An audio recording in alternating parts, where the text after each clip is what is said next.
ఆదిలాబాద్ జిల్లా మమాడ మండలంలోని పొన్కల్ శ్రీ లక్ష్మీ వెంకటేశ్వర స్వామి ఆలయంలో ధనుర్మాస ఉత్సవాలు ఘనంగా ప్రారంభమయ్యాయి. శ్రీ గోదాదేవి సమేత వెంకటేశ్వర స్వామికి అర్చకులు రామచంద్రాచార్య విజయసారథి ప్రత్యేక పూజలు చేశారు. మహిళలు మంగళ హారతులతో ఆలయానికి వచ్చి ప్రత్యేక పూజలు చేశారు. ఈ కార్యక్రమంలో మండల రైతు సమన్వయ సమితి అధ్యక్షుడు కాలగిరి గంగారెడ్డి, ఆలయ కమిటీ సభ్యులు, భక్తులు పాల్గొన్నారు.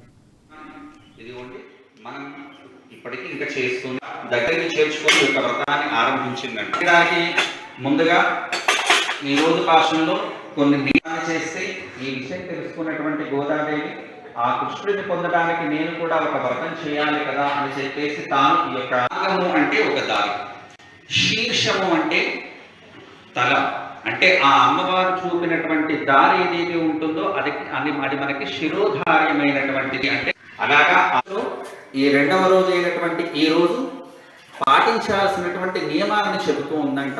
ఉదయాన్నే సూర్యోదయానికి పూర్వమే నిద్ర లేవడం, చల్లనీటితో స్నానం చేయడం, అలా చల్లనీటితో స్నానం చేస్తూ మనం అనుక్షణం కూడా ఆ స్వామి నామాన్ని ధ్యానం చేస్తూ ఉండటం, అలా ధ్యానం చేస్తూ ఆ స్వామి యొక్క వ్రతాన్ని ఆచరిస్తూ